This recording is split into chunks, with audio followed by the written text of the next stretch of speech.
Hi, everybody. Welcome to this week's episode of Commerce Today. We are up to episode 149, and we are going to dive into AI readiness and next steps for e-commerce merchants, specifically from no budget to big budget. So I know that we are really days away from the holiday selling season, and there's a lot happening. It's really interesting that basically, roughly a month before Thanksgiving, OpenAI surprised everyone, released their Atlas browser that can actually browse sites and purchase products for users.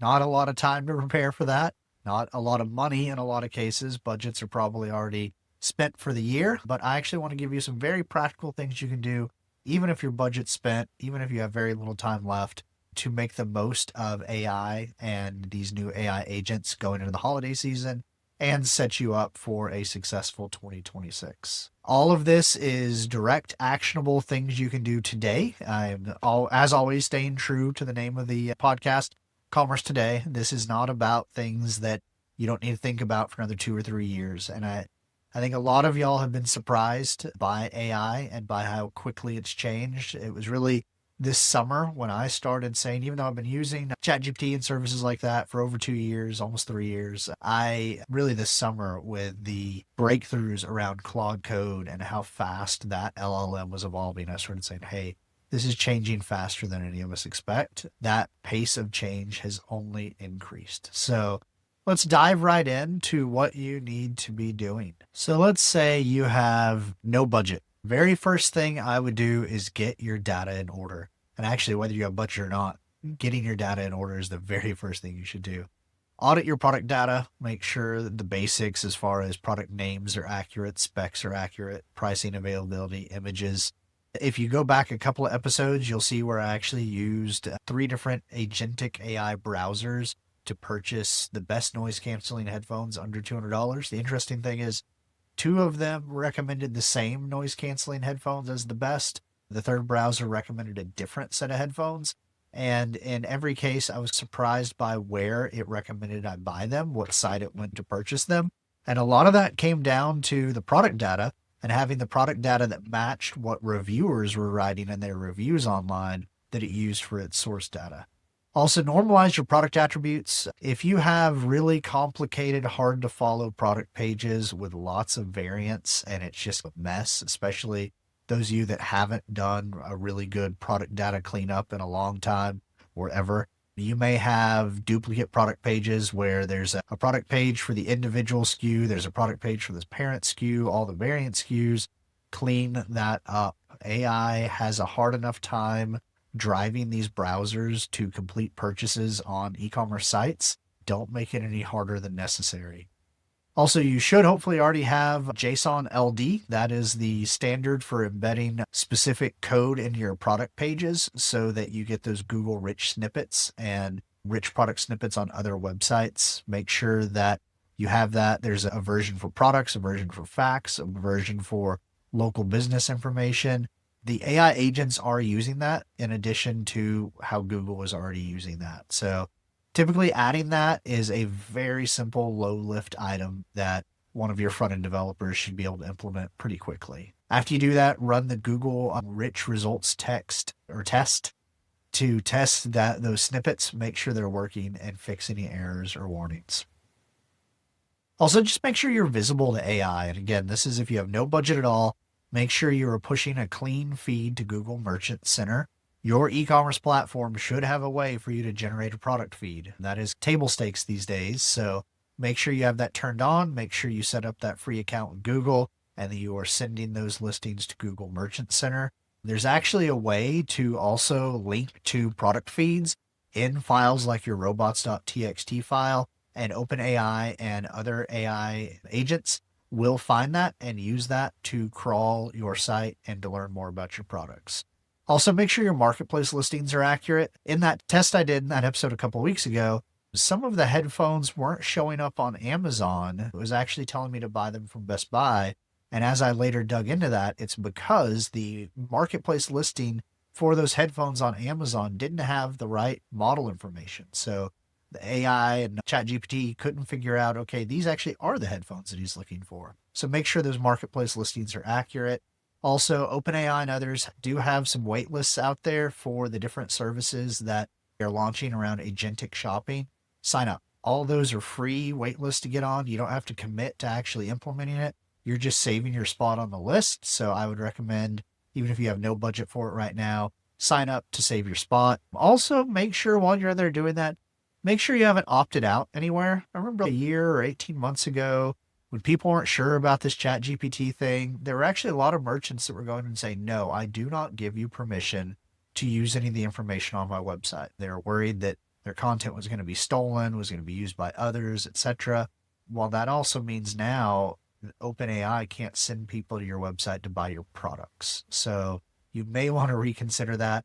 And I know there's some companies that don't even realize that they have opted out, or it was a former employee that opted out, or was a decision that has since been reversed, but no one actually logged in and told OpenAI that they would reverse that decision.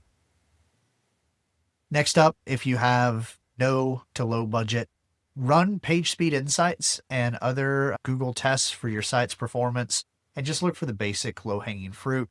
It amazes me that even in 2025, I'm seeing sites that aren't compressing their images, aren't using caching, have 50 different font files they're loading, things that, again, a front-end developer can fix very quickly and easily for you. Also, look at your mobile user experience and look at accessibility. And again, this is something that you don't need to spend a lot of money or make a lot of changes, but a lot of people, a lot of sites that haven't really taken a good look at, especially at mobile usability, they have a lot of layout shift, which is basically when things on the page move around as other things load.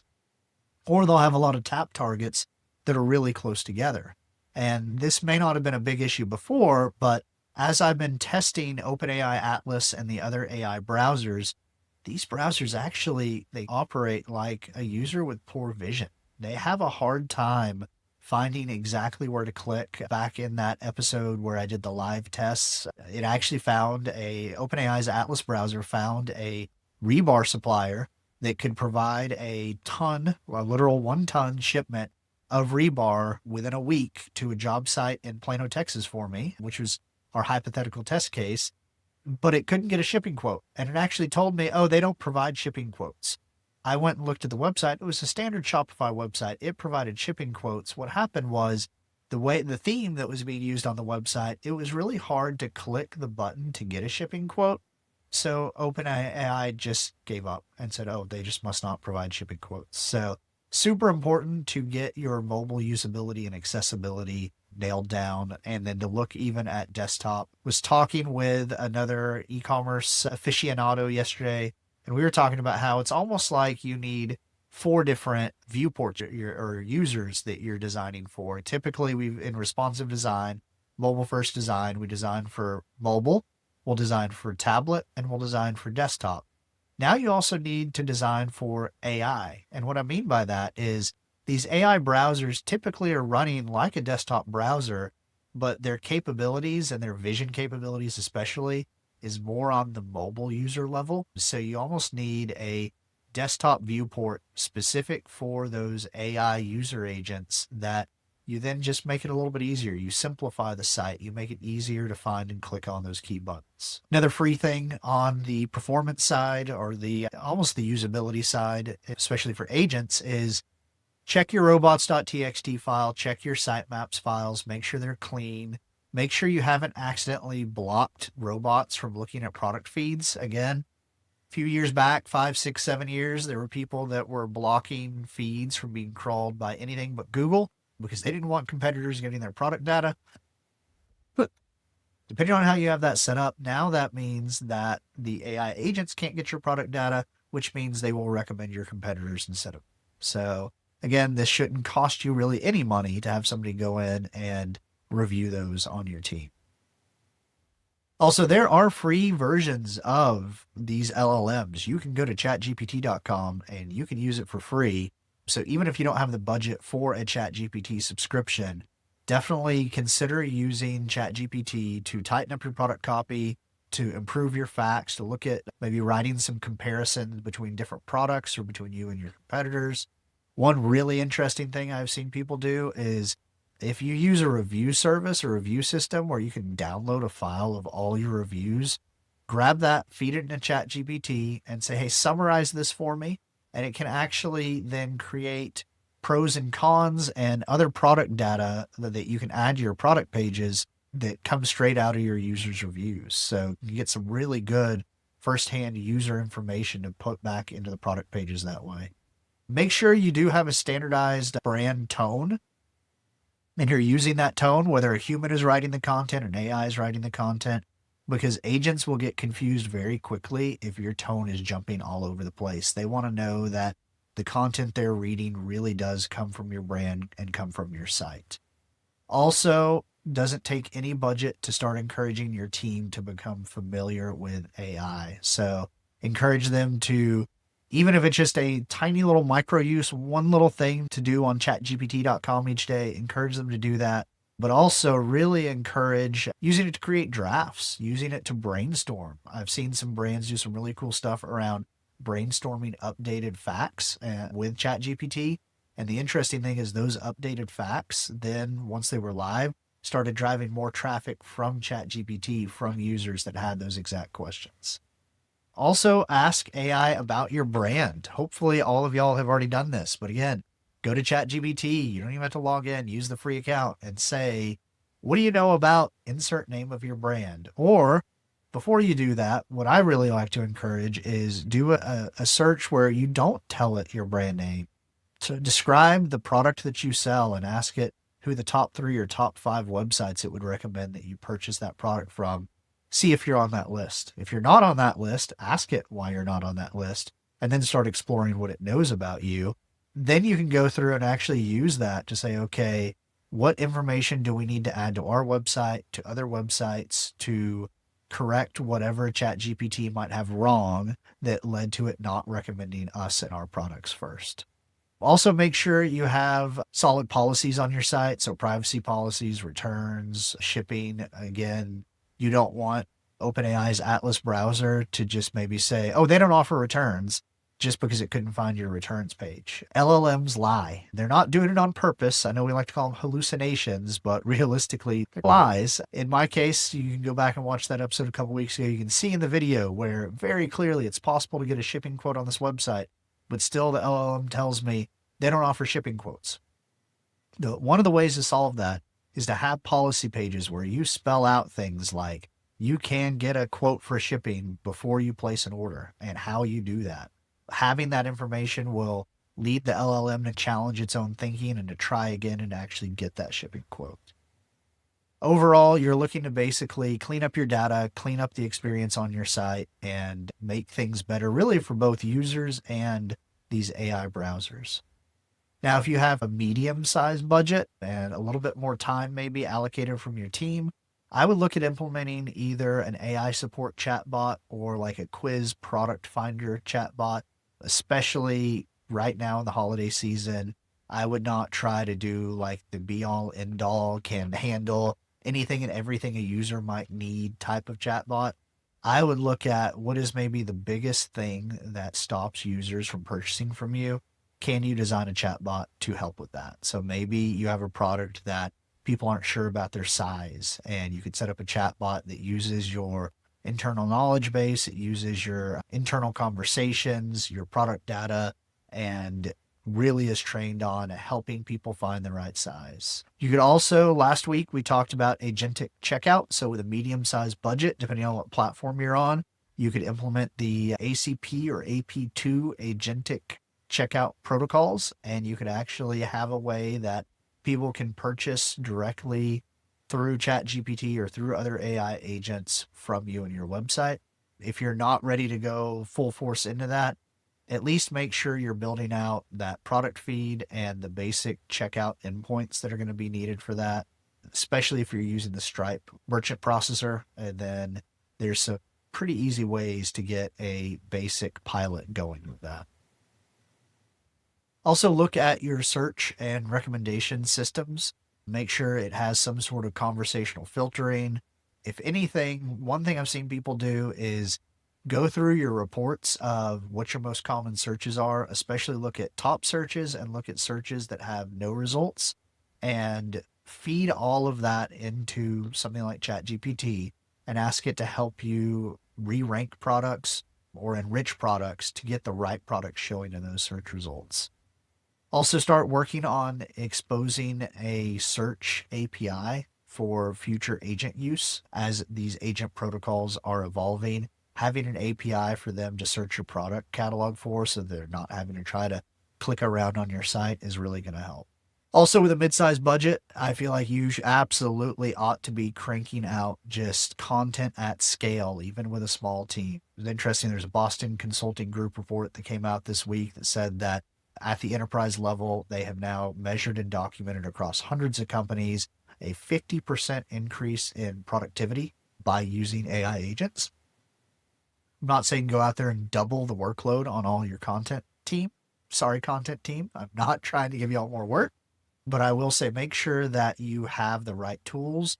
That could be a ChatGPT subscription. That could be a Claude subscription. There's other tools that are more involved and more complex that focus on things like mimicking your brand tone. But pick a tool, stick with it, train your people on it, and use it to build out your holiday gift guides, comparison tables, even go through your older high traffic posts and update them with fresh data through the help of these AI tools. You should be able to add pretty much any and every content that your users or your AI agents are looking for this holiday season using those AI tools. And this is a lower risk thing to do, even if, you're watching this right before Thanksgiving or right after Thanksgiving. Typically, hopefully, your e-commerce site is set up to where adding new content is not that risky, and you can keep cranking out new content throughout the whole holiday season. Also, make sure you're setting up analytics for AI sources. Tag the AI user agents and referrers. Also, look at your server logs if you have access to those. There's a lot of people that are struggling with identifying just how much revenue is influenced or directly created by these AI agents. And so you need to start tracking that now. Also, look at your loyalty and CRM platforms and see, do they have a native agent? If not, could you build one? And look at how you could do something to really have a personalized AI agent, almost like a personal shopper for your most loyal, biggest customers. So that was no budget and that was medium budget. Let's say you have a large budget. Your board has said, I don't care how much it costs. We just need to have all the AI buzzwords in place before Christmas. Here's what to do. So I would actually approach multiple agentic protocols. So last week's episode talking about TAP and AP2 and ACP, I would actually implement ACP and AP2 now. They are low enough risk if done correctly that I believe if you have this size budget, you absolutely can get this live during the holiday season. TAP as well, TAP, the Visa protocol. If your gateway adds support for that before the holidays or during the holidays, in theory, that actually may not require any code changes on your part, just a conversation with your payment gateway. So another one you could add. I would build all this out with kind of a adapter or middleware layer designed to sit between your systems and the agents and these agent protocols, because I do think we're going to see some consolidation, some changes, maybe even some new agentic protocols emerging. So don't just hard code, hard connect straight to ACP. I've seen a lot of brands rushing to do. Also build out a branded ChatGPT assistant or plugin. Start building out basically a agent trained to your specific brand to basically as a domain expert for your products. You can deploy it on your site. You can deploy it in your app. But you can also look at connectors into popular AI platforms like ChatGPT and Claude. Make sure you're deploying AI personalization at scale. Absolutely should have real-time personalization and recommendations, segment-aware homepages, product listing pages, AI-generated email blocks, all that good stuff. Make sure that these are inventory-aware and margin-aware. Also, keep them compliant. In my book, the e-commerce growth playbook, I actually talk about personalization without creepiness. That's a whole chapter. And there's some guardrails there about how to make sure you don't creep out your users by going a little too far with AI personalization. So you don't have a copy of that yet. You can get a copy on Amazon or in your local bookstore. You can find all that information on my LinkedIn profile as Joshua Warren on LinkedIn. Now, also look at your API and middleware systems. Make sure they are ready for speaking with these AI agents. And also, if you're at this size and this budget level, absolutely join pilot programs and vendor councils with companies like Adobe that are leading the charge around the AP2 protocol so that you're directly involved with that. The other thing I would do is I would invest very heavily in upskilling your team around AI. I would also, if you don't already have someone that is dedicated to finding ways for your team to better utilize AI, whether that's in-house or a consultant, you need someone like that. You also need someone that is just focused on your product data and making sure your data is clean and flowing into these AI systems well. So definitely look at training your people on using AI. Now, for anyone and everyone that is going to take something from this episode and go out and actually implement it during the holiday season, as I mentioned in my book, use feature flags. Don't just deploy things to your website during the holiday season that just go live immediately and you have no easy way to roll back.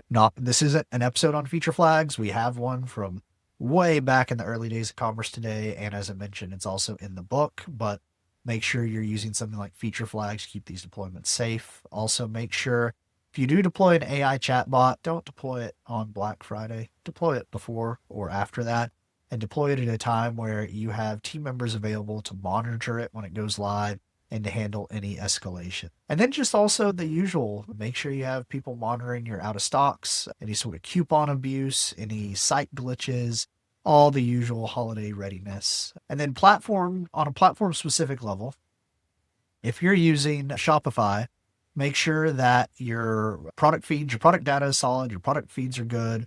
Make sure that if they have made it available to you, you have opted into the program with ChatGPT around the ACP protocol so that people can purchase from you in ChatGPT. If you're on Adobe Commerce or Magento, this is where AP2 and that agentic protocol comes in.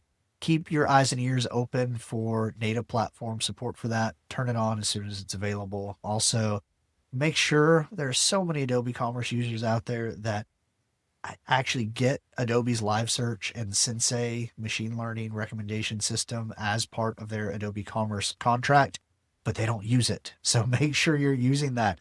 Make sure you've turned it on. If you haven't looked at it in a while, it has improved greatly, and there are some additional things you can do with it. So make sure you take a look at that as well. So yeah, that is really what I recommend you are looking at in the world of AI. There's so much more that I just can't cover in a 20 to 30 minute episode.